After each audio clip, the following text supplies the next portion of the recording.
eyes and the flames need fanning. The fire's in my eyes and the flames need fanning. With that $1 self-determination. The good news, you will not hear anyplace else how the Trump administration is saving taxpayers some serious money, and no one puts words in my mouth. Tonight's angle is up next. So, now that you guys have just listened to what Laura Ingraham just said about how Trump is going to save taxpayers so much money, now I want you guys to listen to Senator Warren and Senator McCaskill basically obliterate the notion that Trump is planning on saving taxpayers money.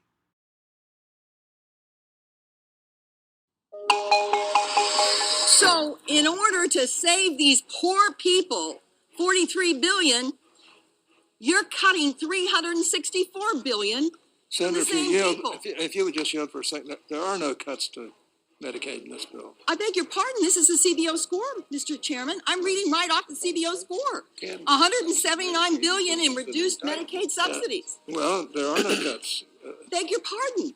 That's where the money's coming from. Where do you think the $300 billion is coming from? Is there a ferry that's dropping it on the Senate?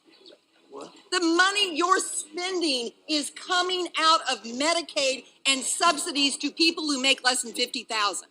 So you're trying to shop this baby like you're giving a $43 billion saving to people who make $50,000 a year. Just so you know, CBO said that's the people who are leaving Medicaid. Mr. Chairman, and that's what they estimate is going to happen. So there's nobody cutting Medicaid. You are spending $318 billion to make tax cuts for corporations permanent.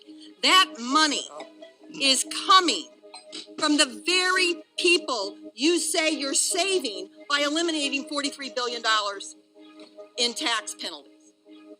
Now, I'm from Missouri, and I'm just telling you, I was not a great student in math. But I will tell you, this is not a good deal for people who make less than $50,000 a year. This is such a scam. So don't trot out here righteous indignation that you're helping the poor people with doing away with this tax penalty.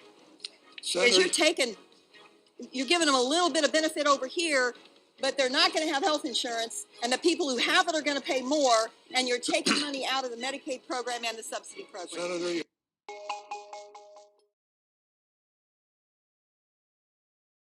just announced a new feature in the tax plan, one that will take away health care from 13 million Americans.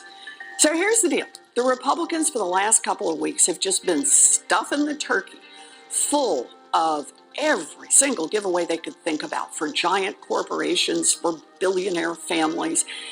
And then today, they showed us how they plan to pay for it. And that is to repeal the individual mandate. And that means just taking the legs right out from underneath America's healthcare system.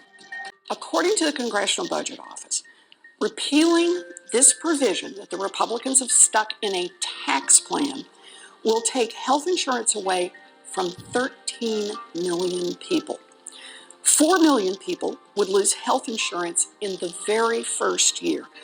And the people who need health insurance the most, older folks, sicker folks, they would be left with skyrocketing premiums. Unbelievable. Evidently, the Republicans just were not satisfied with a tax bill that was going to raise taxes on millions of hardworking middle-class families. No, now what they want to do is they want to kick people off health care coverage, and they want to drive up the cost of insurance premiums for millions more. You know, it's like the Republicans just can't help themselves on this.